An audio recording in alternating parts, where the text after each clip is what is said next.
আল্লাহ তাআলা কিয়ামতের কঠিন ময়দানে যেদিন স্বামী স্ত্রীকে চিনবে না, স্ত্রী স্বামীকে দেখে পালিয়ে যাবে, বন্ধু বন্ধুরে চিনবে না, পীর সাহেব মুরিদরে চিনবে না, মুরিদ পীর সাহেবরে চিনবে না, দলের কর্মী তার নেতারে চিনবে না, নেতা তার কর্মীরে চিনবে না, বন্ধু বন্ধুরে দেখে পালাবে। এই কঠিন মুহূর্তে সূর্যটা মাথার কাছে চলে আসবে, জমিনটা তামার জমিন হবে, আজকের জমিনের মতো নয়।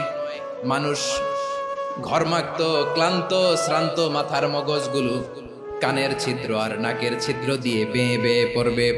বিশ্বনবী ফরমান, কিয়ামতের ওই কঠিন ময়দানে 7 শ্রেণীর ব্যক্তিকে রব্বুল আলামিন তার আরশের নিচে ছায়া দিবেন। তার মধ্যে প্রথম শ্রেণীর ব্যক্তি হলো ইমামুন আদিল, যে ইনসাফের সাথে বিচার করে, যে জাস্টিস সমাজে সার্ভ করে, যে সুশাসন নিশ্চিত করে, ওই ইমামুন আদিল। আদিল শব্দটা বুঝছেন না? ইন্নাল্লাহা ইয়া'মুরু বিল আদল, পাইছেন? আদিল।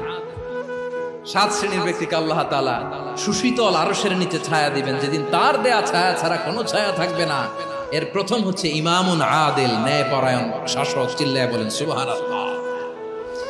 আবার বিশ্বনবী বললেন, ইন্নাল মুকসিতিনা ইনদাল্লাহি আলা মানাবিরা মিন নূর আন ইয়ামিনির রহমান। কিয়ামতের দিন যারা ন্যায় পরায়ণ হিসেবে আল্লাহর সামনে দাঁড়াবে, কিয়ামতের দিন রব্বুল আলামিন তার আরশের ডান দিকে ওই ন্যায় পরায়ণ লোকদের জন্য আরশের ডান দিকে একটা নূরের মিম্বারে তাদেরকে বসার সুযোগ করে দিবে। আল্লাহর আরশের ডান দিকে ন্যায় পরায়ণ লোকদের জন্য আল্লাহ তাআলা নূরের মিম্বার বানাবে। 4টে কেন কথা মনে করেছেন? আল আদাল, জাস্টিস, ইন্নাল্লাহা ইয়া'মুরু বিল আদল। আল্লাহ তাআলা এই আদালতের নির্দেশনা দেন, সুবিচার, সুশাসন। প্রিয় ভাইয়েরা, এটা আমরা বাংলাদেশে চাই কি চাই না?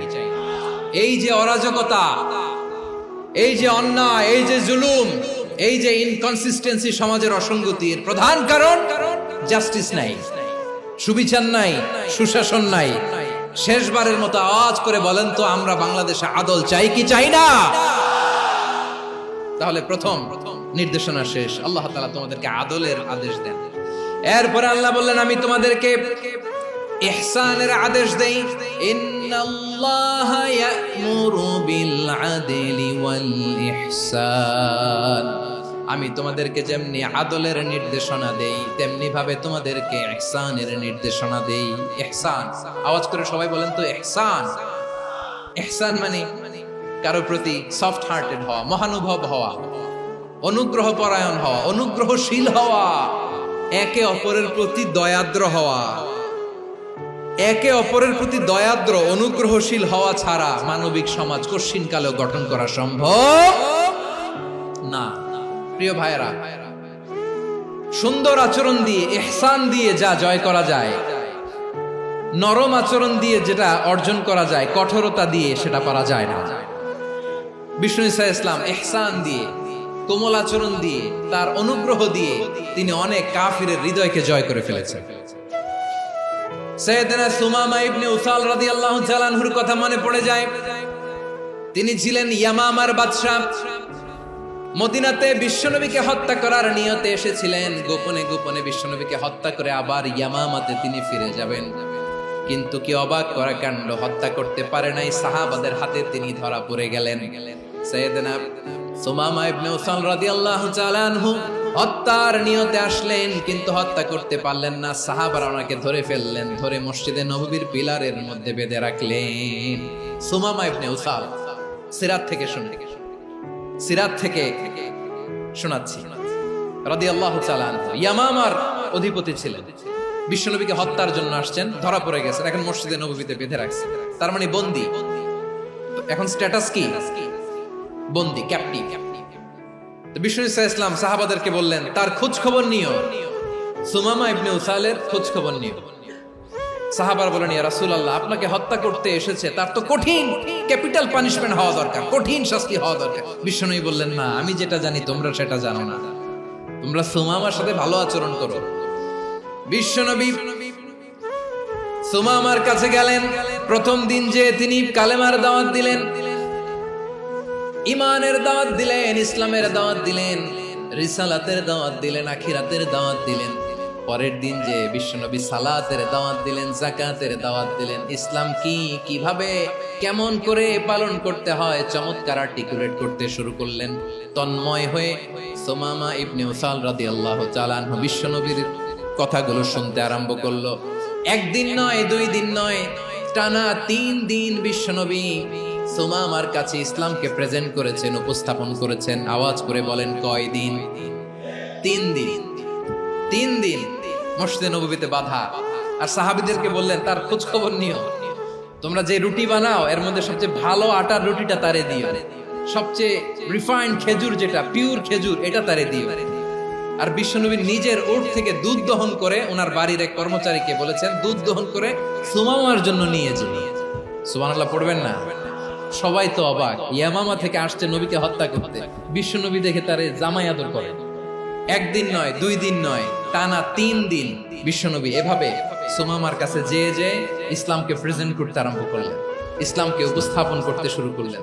আর তাকে চমৎকার এন্টারটেইনমেন্ট, আপ্যায়ন দিতে আরম্ভ করলেন। টানা 3 দিন যখন ইসলামের দ্য বিউটিজ অফ ইসলাম, ইসলামের সুমহান বাণী, সৌন্দর্য তার কাছে উপস্থাপন শেষ, তাকে আপ্যায়ন শেষ, বিশ্বনবী বললেন সাহাবাদেরকে, যাও এবার সুমামার হাতের পায়ের রশি দুটো খুলে দাও। সাহাবারা তর্ক জুড়ে দিলেন, লা ইয়া রাসূলুল্লাহ, এমনটা করবেন না, তো ভয়ঙ্কর ভয়ঙ্কর খুনি, কি জানি কি হয়ে যায়। বিশ্বনবী বললেন, না, তার হাতে পায়ের রশিগুলো খুলে দাও। সাহাবারা বিশ্বনবীর কথা মতো তার হাতে পায়ের রশিগুলো খুলে দিল। সুমামা মুহূর্তের মধ্যে মসজিদে নববী থেকে বের হয়, ইয়ামামায় ফিরে না যে মসজিদে নববীর পাশে একটা খেজুর বাগান ছিল, সেখানে চলে গেলেন। সেখানে একটা ছোট্ট কুয়া ছিল, কুয়ার পানি দিয়ে তিনি গোসল করলেন। সুবহানাল্লাহ পড়েন। কুয়ার পানি দিয়ে গোসল করে মসজিদে নববীর সামনে এসে বিশ্বনবী এবং সাহাবাদের সামনে দাঁড়িয়ে সাব্বাবা উঁচু করে বললেন, আশহাদু আল্লা ইলাহা ইল্লাল্লাহ ওয়া আশহাদু আন্না মুহাম্মাদান আবদুহু ওয়া রাসূলুহু। আমি সাক্ষ্য দিচ্ছি আল্লাহ ছাড়া কোনো ইলাহ নাই, আর মুহাম্মদ আল্লাহ তাআলার প্রেরিত বান্দা এবং রাসূল। প্রিয় ভাইয়েরা, ইহসান দিয়ে যা জয় করা যায়, কঠোরতা দিয়ে সেটা কঠিনকালেও জয় করা যায় না। আওয়াজ করে বলেন, ঠিক কি না? এবার সুমামা দাঁড়িয়ে বলে, ওগো নবী, আমি তো কালিমা পড়ে মুসলমান হয়ে গেলাম, এবার শোনেন, এই মুহূর্তের আগে আপনার চেহারার চাইতে নিকৃষ্ট কোনো চেহারা আমার কাছে ছিল না, কিন্তু শাহাদা পাঠ করার পরে আপনার চেহারার চাইতে উত্তম শ্রেষ্ঠ কোনো চেহারা আমার কাছে আর নাই। ও নবী, আজকের দিনের আগে ইসলাম ধর্মের চেয়ে নিকৃষ্ট অপছন্দনীয় কোনো ধর্ম আমার কাছে ছিল না, কিন্তু এই মুহূর্ত থেকে ইসলামের চেয়ে সেরা, শ্রেষ্ঠ, পছন্দনীয় কোনো ধর্ম আমার কাছে নাই। নবী গো, আজকের দিনের আগে মদিনার চাইতে অপছন্দনীয়, নিকৃষ্ট কোনো শহর আমার কাছে ছিল না, কিন্তু এই মুহূর্তের পর থেকে মদিনার চাইতে কোনো শ্রেষ্ঠ শহর আমার জানা নাই। সে ছিল গমের বড় ডিলার, গম বেচত। কি বেচত? তার গম কিনে মক্কার লোকেরা রুটি খাইতো। সে ঘোষণা দিল, আজকে থেকে মক্কাবাসীদের জন্য সব গম আমি হারাম করে দিলাম, মক্কাবাসী এখন না খেয়ে মরে। সুবহানাল্লাহ পড়বেন না? মক্কাবাসী বিশ্বনবীর কাছে আসলেন, এসে বললেন, মুহাম্মদ, আমরা তো তোমার ভাই, তোমার চাচা, তোমার ভাতিজা, তোমার আত্মীয়, তুমি সুমামারে বলো সে যেন আবার গমের সাপ্লাই মক্কার জন্য অনুমতি দিয়ে দেয়। বিশ্বনবীর অনুমতি ক্রমে সুমামা আবার মক্কাতে গম পাঠাতে শুরু করলো। পড়েন সুবহানাল্লাহ। ইহসান, ইহসান দিয়ে আপনি যেটা জয় করতে পারবেন, you can win the heart of your enemies. Ihsan